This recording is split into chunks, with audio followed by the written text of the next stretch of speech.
Ok, pessoal, o assunto que eu vou falar aqui hoje, não é surpresa para ninguém, é o PHP assíncrono com o React. Aí, para dar um tom um pouco mais provocante aqui, é uma comparação um pouco com Node, porque ultimamente Node está meio que em alta, todo mundo fala, não, mas por que você não usa Node, cara? A gente está usando Node, fulano e tal já está usando Node, então é para tratar um pouco desse assunto. O mouse do meio. Eu sou, só me apresentando um pouco, meu nome é Luiz Fernando, mas o pessoal conhece como Zizaco.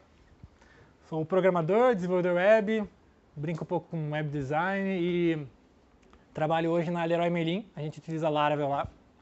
E sempre mais, é sempre em busca de aprender algo novo, ainda que seja fora do território do PHP ou até fora do território de programação também.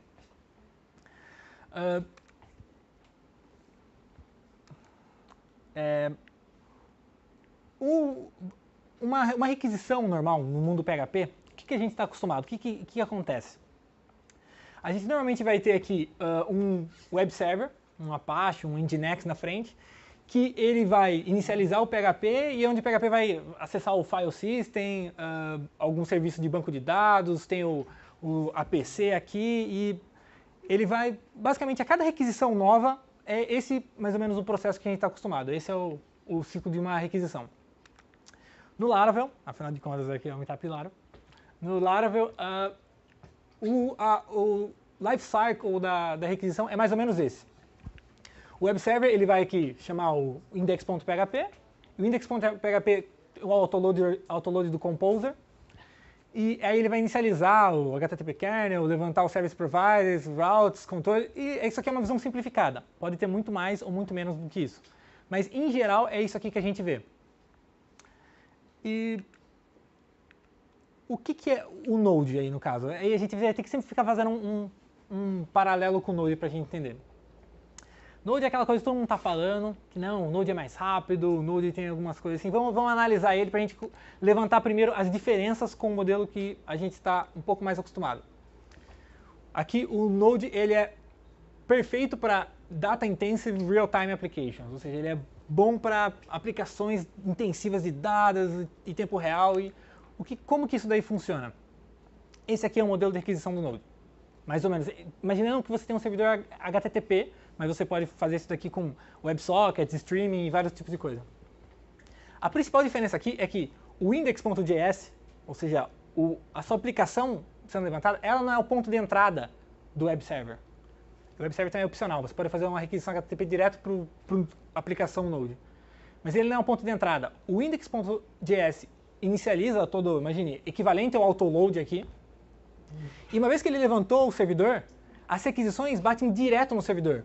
E ele não precisa acessar o file system novamente. Então, fazendo uma comparação, a principal diferença que a gente tem é o fato de que no PHP, toda a base do framework vai estar sempre sendo carregada na memória, inicializando do zero. Se você tem ali as classes que fazem o dispatch das requisições, eles vão ser sempre instanciados e liberados da memória, e sempre instanciados e liberados da memória a cada requisição.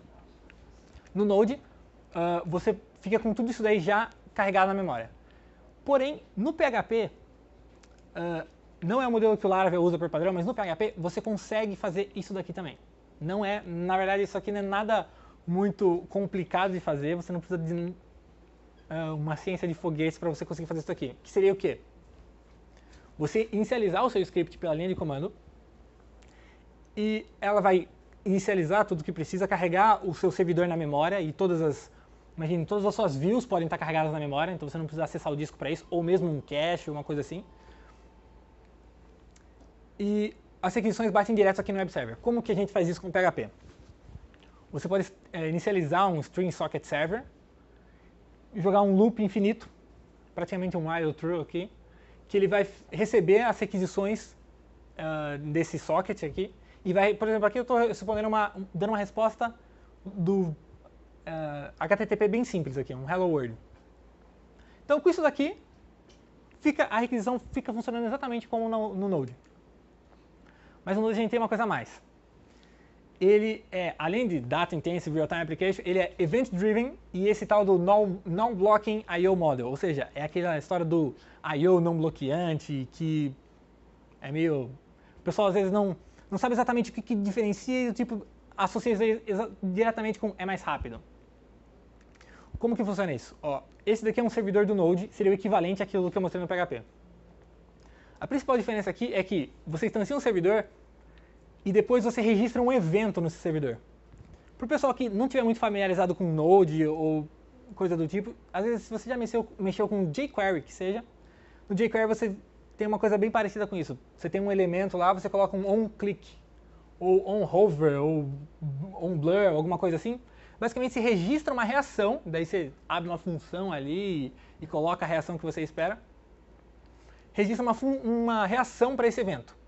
Depois que você registrou isso, aí aqui a função, fechou a função, beleza. Aí eu dou um listing no server. Toda vez que alguém bater nesse server, ele vai executar essa função. Então isso aqui é o equivalente àquele Hello World, só que no Node. Qual que é a diferença? No PHP a gente tem isso daqui. Aquele while vai ficar rodando, e sempre quando chegar uma requisição, todo o tempo de transferência, de acesso ao disco dessa requisição, vai bloquear o processo do CPU para montar alguma resposta, e assim sucessivamente. Então, se um cara acessou o seu servidor, fez uma requisição de muito longe, que seja, o próprio tempo de trafegar os dados, de estabelecer uma conexão, o handshake do TCP para inicializar o tráfego ali do HTTP, ele pode ser muito lento. E enquanto isso está acontecendo, o outro cara que está aqui do lado, que fez uma requisição, ele não vai receber nenhuma resposta no browser dele, ele vai ficar com aquela pressão de lentidão até que o primeiro cara seja respondido e assim sucessivamente. Ou seja, basicamente não tem aquela questão de responder as pessoas de forma meio simultânea. Então, só para fazer uma ponte aqui, o que é essa questão do I/O bloqueante ou I/O não bloqueante? O que é o I/O? I/O é entrada e saída, seria normalmente algum tipo de operação ou de disco ou de rede. Operações em arquivos, na verdade. Aqui o Unix trata tudo como se fosse a mesma coisa. Então aqui, isso daqui seriam algumas operações meio que CPU, a gente pode considerar CPU. O tempo que leva, então o cache de dentro do CPU, ou uma referência da memória, ou você está movendo algum objeto no PHP, processando alguma array, preparando a resposta da pessoa, isso aqui é muito rápido. É tipo uma fração de milissegundo. Muito rápido mesmo.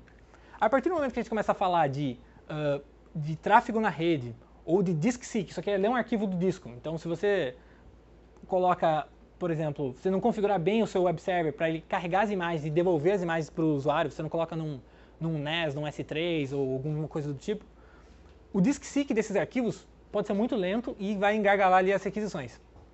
Ler 1 MB do HD, 20 milissegundos. Round Trip Brasil IO, quer dizer, uma requisição de alguém que está fazendo nos Estados Unidos para o Brasil, 150 milissegundos. Então, nesse modelo aqui, uma requisição dessa aqui vai parar tudo. Quando, na verdade, o processamento real do seu servidor, ele é mínimo. Ele não é o que está ali engargalando, ele não é o gargalo da requisição. O modelo I/O não bloqueante, o CPU não vai esperar a resposta do I/O, ou seja, do disco, da rede, nem nada. Então você tem aquela impressão de paralelismo, mas na verdade o CPU ele nunca vai ser usado em paralelo, mas o I/O sim. Então nesse caso ele enfileiraria aqui as entradas e o CPU ele estaria sendo usado uma vez, não estaria sendo usado simultâneo, mas assim que ele já tem uma resposta ele já processa. Então aquele cara que é um pouco mais lento não vai atrapalhar os dois caras que têm uma conexão um pouco mais rápida. Ele vai ser respondido depois. Isso daqui é o modelo que o Node usa, é o tal do Event Driven e não bloqueante. Agora, isso é o não bloqueante. Agora, como que o Node faz essa questão do não bloqueante? Qual que é a mecânica por trás? Por que o PHP não faz isso por padrão, por exemplo? Como que funciona isso? Event Loop e esse pattern chamado Reactor é o que tem por trás do Node. O Node usa o Reactor Pattern. O que é o Event Loop? É um while true, um loop infinito. Então é um loop infinito que vai ficar rodando, ele sempre vai ficar checando se algum evento aconteceu. Então ele registrou o evento lá, um request, ou o jQuery no browser de vocês, quando vocês acessam qualquer site, ele registrou o clique num elemento e fica um loop fritando na sua máquina para notar quando houve aquele evento. Toda vez ele fica perguntando se houve um evento. Quando teve evento, aí ele chamou a função que você passou na hora que você registrou o evento. Esse é o Reactor Pattern. Então o Event Loop vai ficar rodando e o Reactor é essa reação no evento. Aí tem uma outra coisa, não relacionada com isso, que se chama select epool. O select, na verdade, foi o primeiro, assim, o mais rústico. Ele é um comando Unix, que tem todas as máquinas Unix, no Windows tem uma coisa para emular isso daí, que basicamente se você abrir um arquivo no Unix, você pode dizer, abre esse arquivo, só que eu não quero saber quando que ele ficou pronto. Aí você pede para abrir esse arquivo no Unix e ignora ele. Só que com o select você pode ficar verificando, ele meio que do tipo, pergunta para o sistema operacional quando que houve uma mudança de estado naquele arquivo. Na verdade, o select era só para você saber a hora que houve uma mudança de estado em algum arquivo. Só que o pessoal começou a usar ele para exatamente fazer esse I.O. E deles criaram o epool, que é um pouco mais fácil para isso.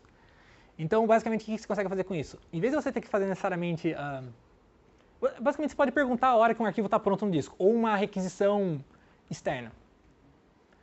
Aí que vem o que isso daí acabou resultando? No tal do File-Based Event Loop. Então, você faz um Event Loop, só que usando os arquivos do sistema operacional, e no Unix tudo é um arquivo, até por exemplo, uma conexão, para você poder usar o tal do Select Epool. O que significa isso? Se vocês criarem um while true e ficar verificando, consultando se tem algum evento, e se você só dar tipo, rodar esse script na sua máquina, pode fazer em qualquer linguagem, o CPU da máquina vai cravar no 100%, e ele vai ficar fritando lá na sua máquina para ficar perguntando. Só que o select, você consegue dizer, fazer um jeito que o sistema operacional avisa o seu programa na hora que ele pode destravar o loop. Então, o que basicamente eles fazem isso? O seu programa, o event loop, ele, baseado em arquivo, ele, para o while não fritar sua máquina, ele trava e fala assim, avisa quando esse arquivo for modificado. Quando um evento ocorre, o que o programa faz, ele modifica o arquivo. Então ele desbloqueia o loop. Aí o loop executa todas as funções e roda de novo, daí ele trava de novo e pergunta de novo quando aquele arquivo for modificado. Então toda vez que acontece um evento, o seu programa vai escrever nesse arquivo para desbloquear o loop. Ou seja, uma tremenda gambiarra. É tipo, usar duas coisas que não são feitas para isso, para você conseguir atingir esse objetivo. Só que é uma gambiarra bem comprovada. É uma gambiarra que a gente vê funcionando o tempo todo. Esse modelo I/O não bloqueante, ele é muito mais antigo que o Node, só que o Node tornou muito mais fácil de a gente usar ele. Mas é assim, uma junção de várias peças que o pessoal, por exemplo, o epool, que foi aquele comando um pouco mais novo, eles já fizeram porque eles perceberam que o uso era esse. Mas a ideia original não era bem essa. Mas funciona, é uma gambi comprovada. Então, olhando mais uma vez o servidor do Node, o que acontece? Aqui em cima tem um pouco de mágica do Node, ele vai criar esse tal do Event Loop. Então ele vai preparar esse Event Loop para registrar as coisas nele. Quando você registra os eventos, ele está registrando tudo internamente, ele faz tudo sem você perceber. E quando você termina a linha do programa Node, basicamente, o que ele faz, ele dá um Run Event Loop. Ou seja, é Make Magic no sentido que você não tem que dizer para criar o loop ou nem rodar o loop. E em PHP, aqui que entra o React. Em React PHP, esse código seria o equivalente.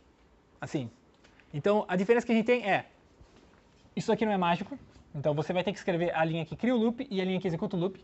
Agora, o resto aqui dentro, esse daqui é muito interessante. Vocês podem ver que a mecânica é praticamente a mesma. Então, você instancia aqui um servidor, aí aqui vem aquela mecânica do evento, você registra um evento na requisição, e depois você coloca aqui um callback para ele executar, uma função anônima. Ou seja, essa aqui é uma camisa que o pessoal do Laracast inventou, lançou, só que nesse caso está mais para... Ops, Node. O que isso significa? Isso aqui é uma brincadeira, pessoal, mas é basicamente que muitas vezes o pessoal vangloria a linguagem, mas mais do que a linguagem, são os conceitos que tem por trás dela. Inclusive essa brincadeira com o Ruby vem porque quando o Ruby surgiu, o Rails e tudo mais, todo mundo falava que era revolucionário e tudo mais. Sim, era revolucionário, mas mais do que a linguagem, mais do que o framework, os conceitos eram muito, muito bons. E o pessoal foi aprendendo com ele. E com o Node não é diferente. E com isso você consegue usar aquele modelo não bloqueante, então múltiplas requisições ao mesmo tempo, você vai ter a impressão que está tudo sendo respondido imediatamente. Você consegue usar WebSockets e várias coisas, então é uma maravilha. Com isso você consegue fazer tudo que o Node propõe, só que no PHP. Beleza, essa é a parte boa. Mas Event Driven não é só alegria. Tem a parte boa, tem a parte ruim e tem a parte meio feia do negócio. A parte, assim, meio problemática. Isso aqui acontece, agora que é bem paralelo mesmo PHP com Node, isso aqui acontece tanto no PHP quanto no Node. Você tem algumas operações que elas são bloqueantes. O que significa isso? Como elas não registram um evento para esperar a hora certa para isso acontecer, elas podem parar o seu programa vai ficar executando aquela ação e ele não vai conseguir chegar no final daquele while que vai verificar o próximo evento. Então ele vai travar a sua aplicação. Não travar, mas enquanto não terminar aquela operação, ela não continua. Aqui é mais ou menos a aparência para simplificar esses conceitos. Uma ação síncrona, normalmente você está passando os parâmetros e a resposta vem aqui. Se na linha seguinte você for usar o results, ele tem que estar disponível, ele tem que estar com o resultado disso. Então isso aqui para a sua aplicação. Uma operação que não, uma chamada de função, que ela é assíncrona, ou seja, o modelo Node ou modelo React de fazer, normalmente ela vai funcionar da seguinte forma. Você passa os parâmetros, não tem retorno, e você passa uma função aqui, que é aquele exemplo que eu mostrei antes. Então, no Node, no JS em geral e no Node ali, vocês vão perceber bastante esse tipo de padrão, onde os caras passam callback, callback, callback, e aí você tem o tal do callback hell. Não sei se vocês já ouviram falar de callback hell, em jQuery isso daqui é muito comum, você vai encavalando as coisas, é meio monstruoso isso. E o callback hell foi uma coisa que sempre assombrou o mundo do JavaScript. E o pessoal tinha que... tem até um site, esse daqui é uma referência do site chamado callbackhell.com. É um exemplo aqui. Isso aqui é um código de Node. Você usa o file system, abre um diretório, se abrir o diretório, aí o callback, se der erro, printa o erro, se não, para cada arquivo, outra função, printar o nome do arquivo, pegar o nome, se der erro, identificar o erro, se não, aí depois o tamanho para cada arquivo. Então você vai alinhando o negócio e vai ficando um código meio monstruoso.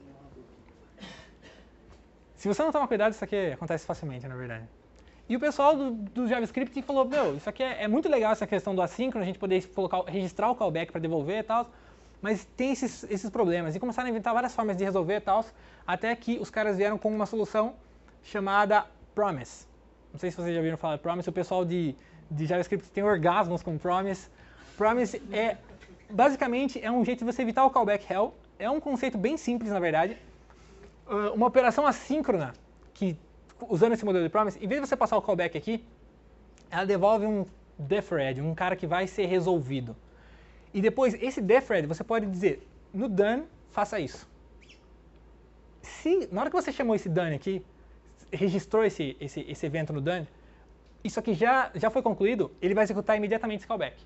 Caso não tenha sido, ele vai registrar esse cara para quando terminar. Então, na verdade, o efeito é o mesmo, só que você tem um código mais organizado, é uma coisa um pouco mais amigável aí de programar.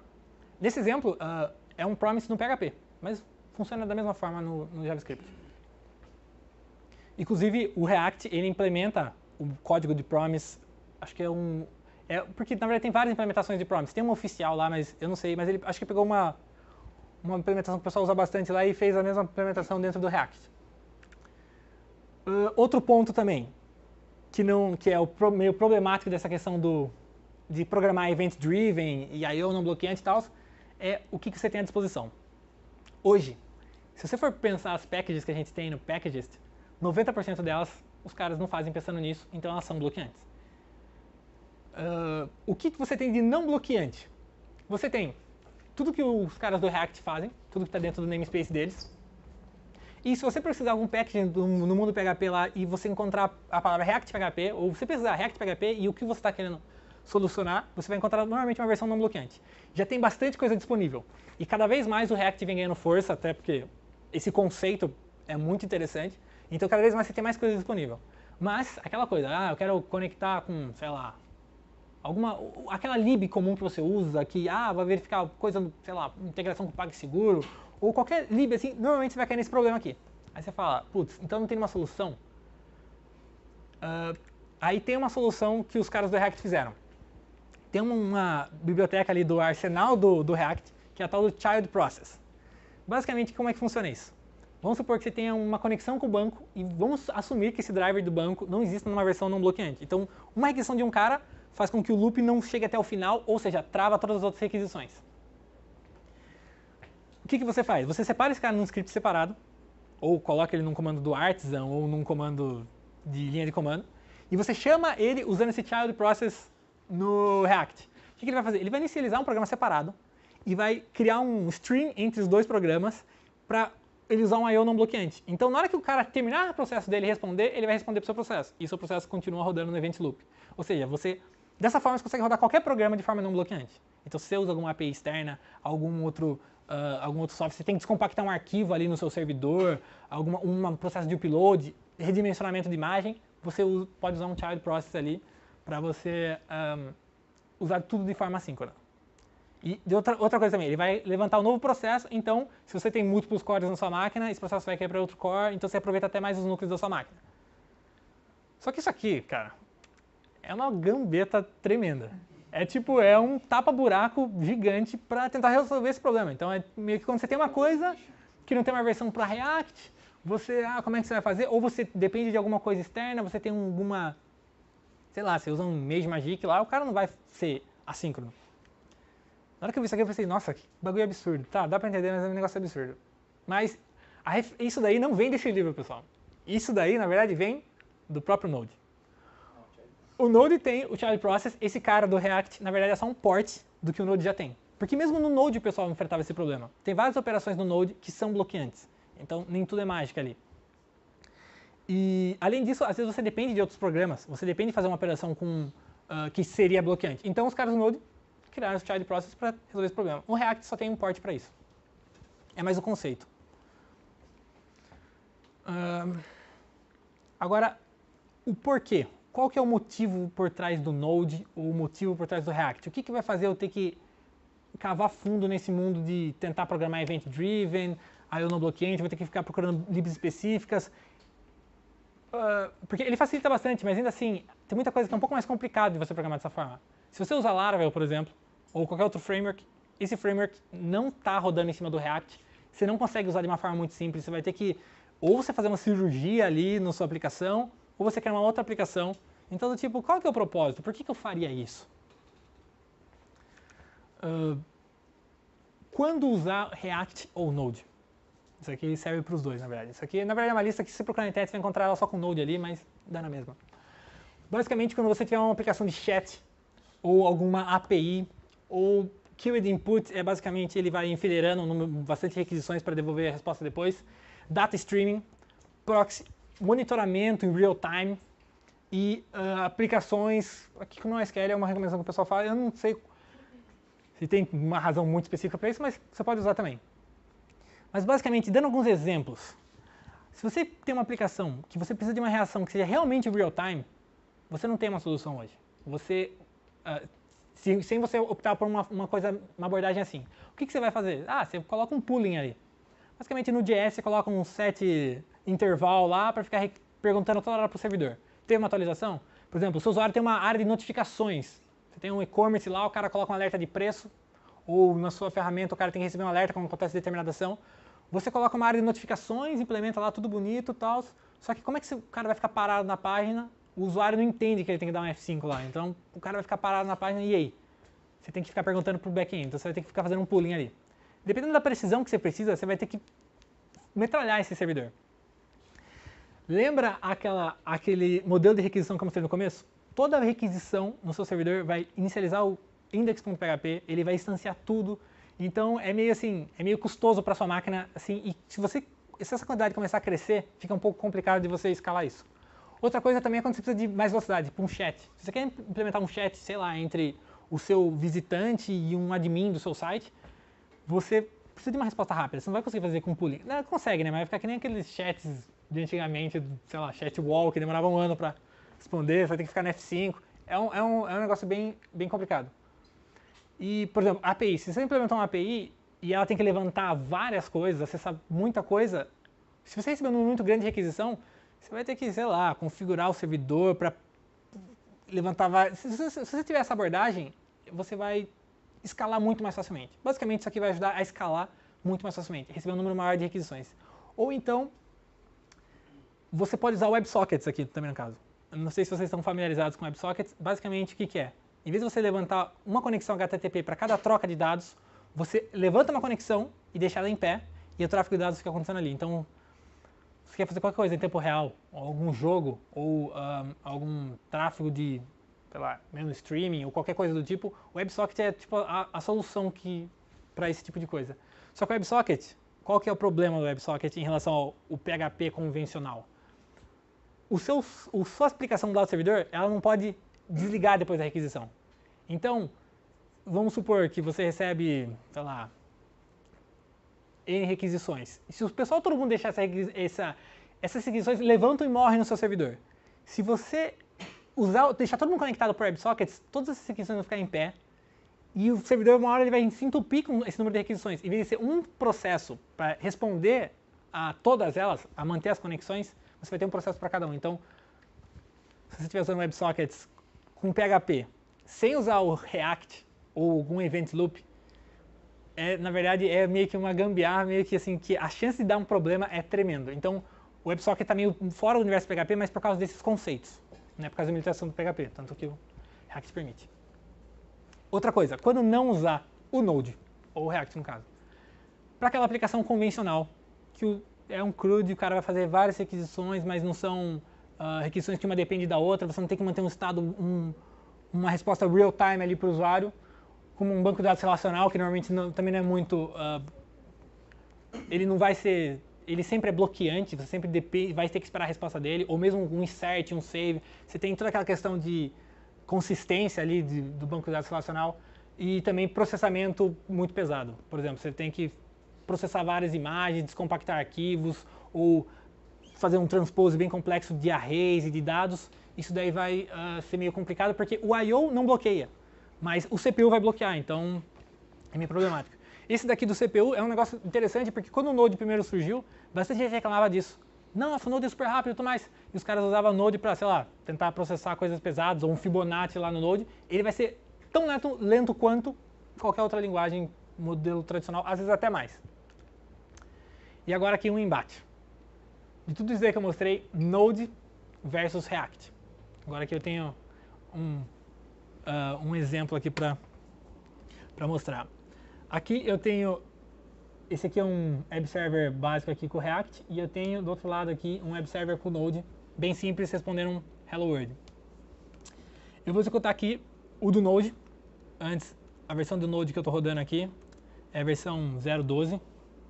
Eu acho que é uma versão recente, talvez não seja a mais recente, beta e tal, mas... eu levantei o servidor aqui, e desse lado aqui eu vou rodar um Apache Benchmark, 5.000 requisições, 50 simultâneas, que é nessa parte do simultâneo que o I/O vai brilhar. O tempo aqui que a gente tem de resposta, ele deu, vamos ver aqui, mais ou menos 1.300 requests por segundo. Agora aqui, do outro lado, eu vou levantar o servidor do PHP. O PHP que eu estou rodando aqui é um 6. Eu tenho o servidor do React, e agora aqui, o servidor React aqui no código dele, o Node está na porta 8001 e o React na porta 8000. A mesma requisição na porta 8000.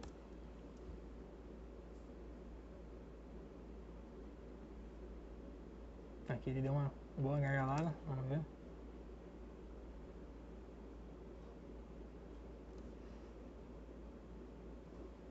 Request per second, 1169 requisições por segundo. Meu computador está no modo de economia de bateria, não é a melhor referência agora, mas é isso mesmo. O Node ele é mais rápido que o PHP. 5.6. O que a gente tem agora, ele é um pouco mais rápido. Muita implementação do Event Loop do Node ela é nativa. No PHP ela está feita em PHP, não em C no caso. Então nesse cenário aqui, o Node vence. Ok. Porém, o PHP tem uma outra arma na manga. Se ao invés de eu executar o servidor dessa forma, eu substituir o PHP pelo hip hop vim, aí a história aqui muda um pouco.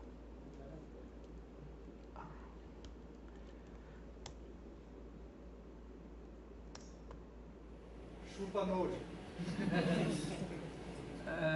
Cadê aqui? Aqui, ó. Aí, mesmo na minha máquina com economia de energia, admito que até me surpreendi aqui, porque antes estava até mais próximo, o hip hop destrói o Node assim de uma forma bem brutal. Só que aquela coisa, aí você vai virar para mim e falar, tá, hip hop, mas hip hop não é PHP. Quer dizer, não é o PHP em si. Mas, eu não sei se, para o pessoal talvez mais familiarizado com o Laravel, o Taylor Otwell, o amado e odiado Taylor Otto, publicou um tweet que ele está fazendo os primeiros testes do Laravel com o PHP 7. E ele reportou que o PHP 7 está mais rápido que o Hip Hop VM. Muito mais rápido. Ou seja, ele falou que tipo uma melhor performance incrível. Por causa desse esquema de usar os bytecodes compilados e tal, as coisas que o Node não tem na manga. Então, nesse embate aqui... Ops, de novo. Então, talvez seja um bom detalhe, tem um futuro brilhante aí por trás do React. Esse conceito de você poder usar WebSockets, poder manter conexões abertas, fazer aplicações mais real-time com o PHP, que nunca foi o forte do PHP, tem se tornado forte agora. E com o PHP 7, a gente sabe que o PHP está chegando num nível assim, de ser uma linguagem, sei lá, comparável com... Não sei, não vai ter limites para o PHP, não vai ter mais defeito que o pessoal possa colocar. Lógico, não desmerecendo as outras linguagens, mas não são todas as linguagens que têm esse esquema compilado. Eu acho que hoje você tem o Java, que é meio mais script-like, mais compilável, e o Ruby, você consegue rodar ele dentro da máquina do Java. E agora você tem o PHP. Nesse modelo de linguagem mais popular. Aqui tem outros detalhes também nesse versus aqui, outras comparações. O que o Node tem de vantagem nessa história? Vamos supor, você tem que fazer um WebSocket lá para a sua aplicação. Você vai ter que devolver notificação real-time, fazer um chat, streaming, ou você tem que desenvolver um game, sei lá, os caras vão jogar poker online e você tem que fazer tudo funcionar. Você vai ter que usar um desses caras. Você não vai conseguir fazer isso aqui com PHP levantando e matando o servidor a cada requisição, pooling. No Node você tem o que de vantagem? Mais packages, mais libs. Conforme, é claro, isso aqui o Node já nasceu com esse conceito, então todo mundo já faz as coisas com callback, IO não bloqueante e tal. Muitas vezes os caras fazem bobeira nisso aqui, nem sempre dá pra confiar, mas sim. Ele é JavaScript. Qual é a vantagem de JavaScript? Compatível com front-end. Então, do tipo, você fez uma regra de validação de um form, vai funcionar, você aplica a mesma regra no front e no back-end. Então, muito código é reaproveitável. Você pode fazer bastante coisa até a reação no front, mas se o cara tentar passar ali, bate no servidor, você coloca o mesmo código ali no servidor. É interessante para reaproveitamento. E ele é mais maduro. Tem mais tempo e tudo mais. Com o React, vantagem que você tem. Orientação a objetos decente. Tipo, dá para fazer orientação a objetos no JavaScript? Dá. Mas dá para fazer de tantas formas diferentes. Qual é a certa? Aí o pessoal começa uma briga. E é um pouco mais complicado. Você tentar programar regras de negócio no JavaScript é um pouco mais... sempre vai ser mais doloroso, você vai ter que criar padrões. Cara, vai ser assim que a gente vai usar classe, vai ser assim que a gente vai estender classe. As coisas mais básicas. Interface ali, você vai ter que criar um modelo. Essas coisas não são nativas. Ele te dá muita liberdade, mas muita liberdade às vezes é meio caótico. Outra vantagem aqui do React, ele é PHP. Então lá você reaproveita código do front-end. Nossa, maravilhoso. Mas vamos supor, você tem uma aplicação, agora você vai ter que fazer um sistema de notificação em real-time, usando um WebSocket. Aqui, cara, se você tiver que usar uma regra de negócio, não, ele vai ter que pegar uma message, mas a message, eu já tenho ela, o modelo lá, já está tudo implementado com o back-end, você pode reaproveitar o mesmo código. Se o seu código não tiver uma operação muito brutal ali que vai bloquear o I/O, você pode reaproveitar toda essa regra de negócio com o React. Então, isso é um detalhe, às vezes eu vejo bastante gente com esse problema do tipo, tá, eu tenho que fazer real-time agora, os caras falam, usa Node, usa Node. Só que o cara tem que reimplementar muita regra de negócio dele, ou então aquela coisa linda, né? A aplicação Node está lá, event-driven e tudo mais, só que quando bate a requisição, ele manda uma requisição para a aplicação, para perguntar, para tentar pegar o research, sei lá, qual usuário que é. Ele pergunta lá para a aplicação, monta uma API e tal, só que daí você começa a bombardear a sua própria aplicação, então complica. Desse jeito você consegue reaproveitar esse código. Isso é excelente. Outra questão, mais padronizado. Aqui a gente tem PSR, aqui a gente tem o Composer, que é um gerenciador de dependência assim, de dar inveja para os outros. No Node você tem 3 gerenciadores de dependência, acho que é o que eu conheço. Você tem no JavaScript, né? E aquela questão do padrão. Você instala um package lá, nosso package maravilhoso, putz, agora eu tenho que ver alguma coisa do código lá dentro. Eu vou ter que mandar um PR para melhorar uma coisa que eu preciso. Quando você vai ver o negócio, o bagulho foi feito em CoffeeScript. Então, você tem essas surpresas, porque no mundo do JavaScript, esses padrões não são tão definidos assim. É tipo, comma first. Aqui você vai ter a maior flame war, porque comma first ou não é, tal. Desse lado aqui, o PSR vai determinar algumas normas. E depois de tudo isso, eu acho que tem uma mensagem não necessariamente ligada com esse assunto, mas acho que se aplica meio que globalmente. Eu sempre defendo essa teoria que é o não faça cargo cult programming. Isso aqui é meio que um acatado da apresentação no sentido que você ouve falar que Node é um negócio excelente. Não, porque o pessoal está usando Node. Não, porque o pessoal está, sei lá, está usando Ruby on Rails. Nossa, o Ruby on Rails é um negócio muito louco. Não, porque agora usar, sei lá, Require.js é ruim. Agora vamos usar Browserify. Ou qualquer coisa que você vai falar. Você tem que beleza, você tem que estar aberto a novas coisas. Sempre vai estudar. Por exemplo, eu sei que é meio painful esse negócio de você escrever as regras de negócio no JS, porque eu tentei acabar bem a fundo, modelos que você tem para tentar fazer um OOP, aplicar Solid lá, mas é bom você conhecer, mas ao mesmo tempo não compre as ideias gratuitamente. Então saiba o que você está fazendo. O Cargo Cult, só para dar uma resumida, é uma galera lá na Polinésia lá que não tinha contato com nada do mundo, e daí passava alguns aviões na época da guerra e jogavam carga para aliviar o espaço que eles tinham no avião.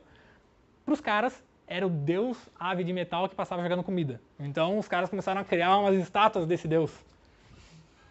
Então eles não sabiam o que era, mas, meu, o negócio dropa umas comidas aqui, então tem que ser um negócio Deus, tá ligado? E às vezes é uma coisa assim, então você vai falar do Node, você não sabe exatamente o que mas os caras falando, nossa, é maravilhoso e tal, então, meu, deve ser maravilhoso. É só para não assumir isso daí como verdade. Outro detalhe também, só uma informação, eu estou fechando, a gente está contratando back-end e front-end. Se vocês estiverem interessados, tá o e-mail para você enviar, é só colocar vaga no subject. A gente é da Leroy Merlin, a gente trabalha com Laravel, mas a gente também é muito aberto a novas tecnologias. A gente usa bastante JS também, a gente tem alguns repos, coisas para rodar com JS. A gente tem uma cultura bastante open source também. Então, se qualquer um estiver interessado, estamos contratando. E seria basicamente isso. Vocês têm alguma pergunta? Alguma ideia, alguma experiência que queiram compartilhar de uso de Node ou de estudo de Node, ou daquele amigo que falou alguma coisa a respeito? Eu tenho uma observação, não sei se vai acrescentar aí para a conversa.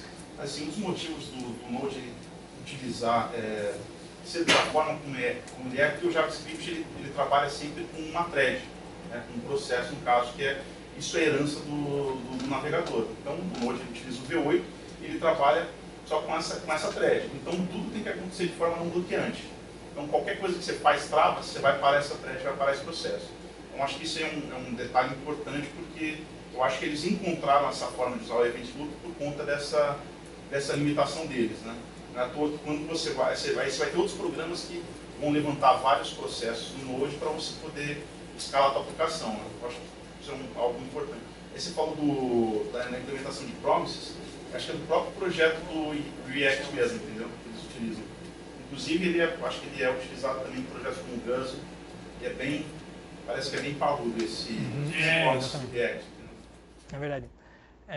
É verdade, isso daí vem meio que realmente do V8, que é o que está por trás do Chrome, é o motor de JavaScript ali que a gente tem nos navegadores.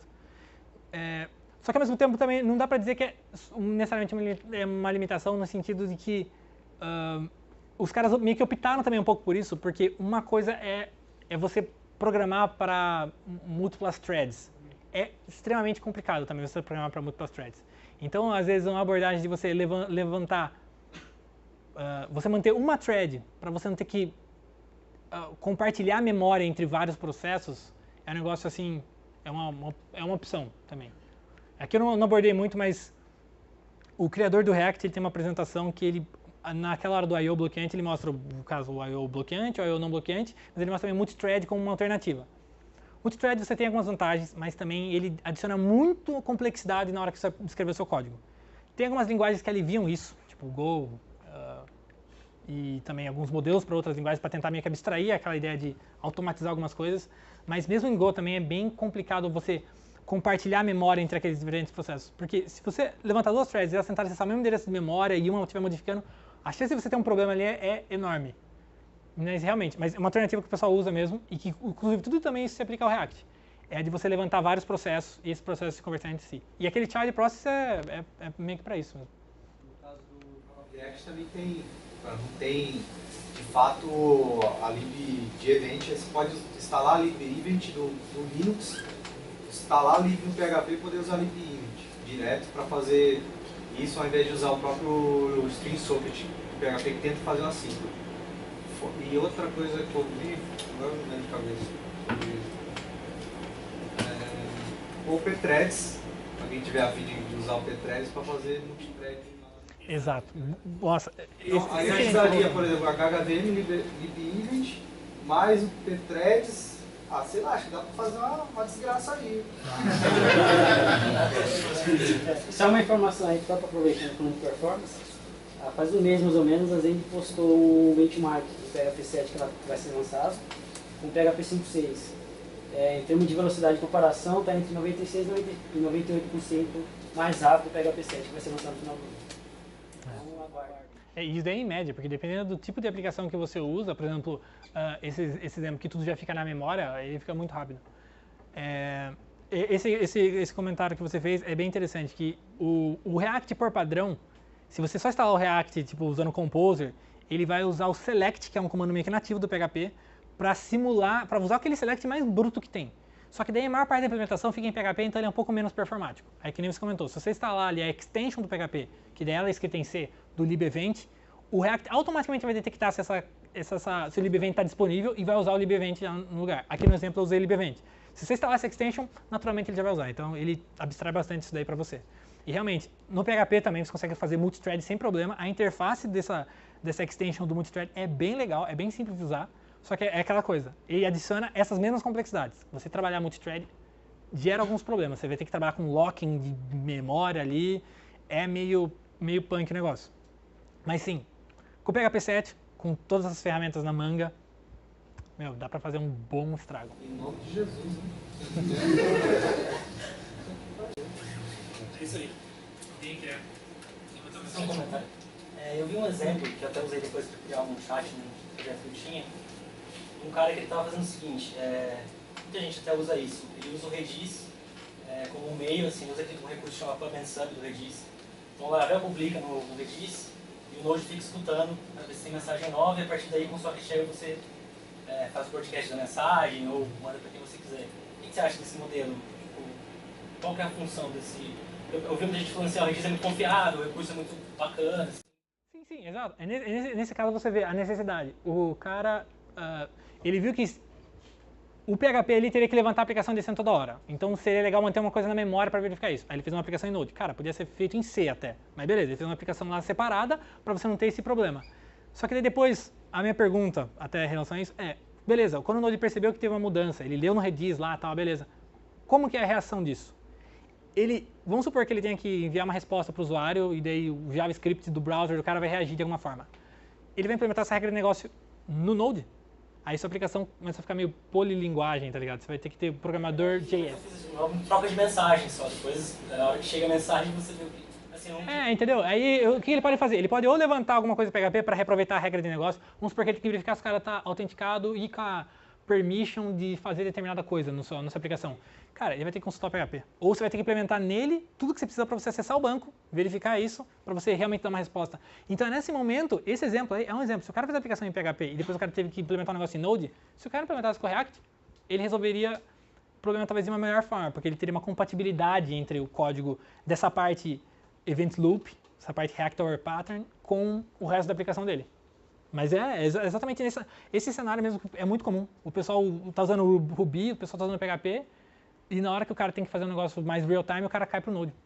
Só que daí você manter o negócio é muito mais complicado. Você vai ter que ter programador mais de Java, JavaScript e tal. Não vai vir com um recurso, né, para conectar no Redis e usar o FluxCode. Já tem. Broadcast. Ele vai vir com um recurso só para disparar eventos só, na verdade. Ele vai facilitar um pouquinho a vida, mas não dá muita coisa. Não só o Redis, mas a galera usa o ZermQ para fazer isso também. Né? Aí tem a libstomp também para usar o RabbitMQ, mas sinceramente não presta para isso. Porque o RabbitMQ por padrão é blocante mesmo. Mensageria é blocante, então esquece. Eu sei que do React, eu não dei uma olhada exatamente ainda, eu sei que o React, no namespace do React no GitHub, eles têm um driver para RabbitMQ não bloqueante lá, e eles inclusive incentivam bastante o uso dele para esse tipo de... Você falou que não é recomendável você utilizar para aplicações web e com preferência você tenha relação com um banco de dados relacional. Porém, você vê que, cara, está surgindo um monte de framework para Node, né? Tem Express, tem o Rapids, tem vários. Eu acho que eles têm implementações que tendem para você utilizar Mongo, mas você consegue usar com MySQL, etc. Como é que você vê isso, né? No começo, o próprio pessoal do Node não indicava. E hoje eles falam, cara, você pode programar utilizando JavaScript Node com uma aplicação normal, full stack sem problema. Inclusive, tem até um port do Express que funciona em cima do React. Eu não lembro o nome. Acho que é Expresso. Expresso? Exato, Expresso. Alguma coisa assim. É bem interessante. Cara, essa parte tava até na lista ali do não recomendado, aquela lista, eu admito que tá até nas referências aqui, when to use, not to use. Na verdade, aquilo ali é meio que uma recomendação no seguinte sentido.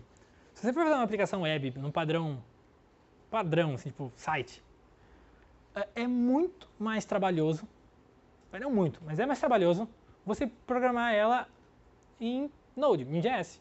Simples assim. É só mais trabalhoso. Quando a primeira vez que eu comecei a mexer com o Express, assim, eu fiquei maravilhado com o negócio. Nossa, que legal, tal, pensando na performance depois e o fato de não ter paradigma ali no JS, dá pra fazer umas coisas mais rápidas e tal, mas daí no final, tipo, qual o benefício? Não é mais simples, você vai ter um pouco mais de trabalho.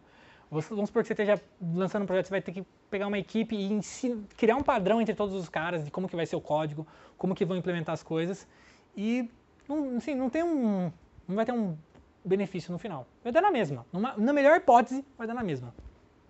Porque esse tipo de aplicação não é onde o Node brilha, esse modelo do I/O no backend. Porque se você colocar uma aplicação normal atrás de um Nginx, você vai ter uma performance meio similar. É mais por isso. Na verdade, não é ruim, só que não chega a ser muito bom.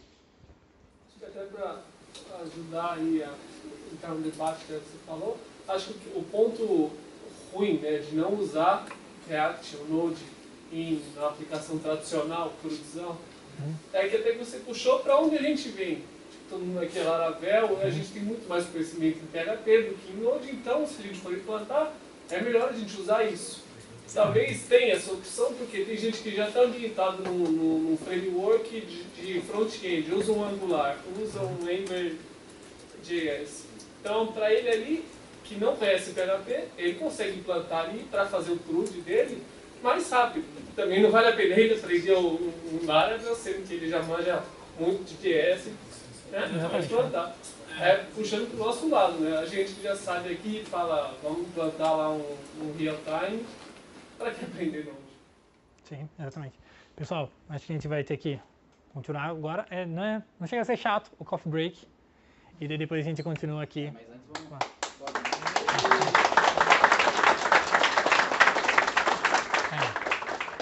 Aplauso para esses caras aqui, ó.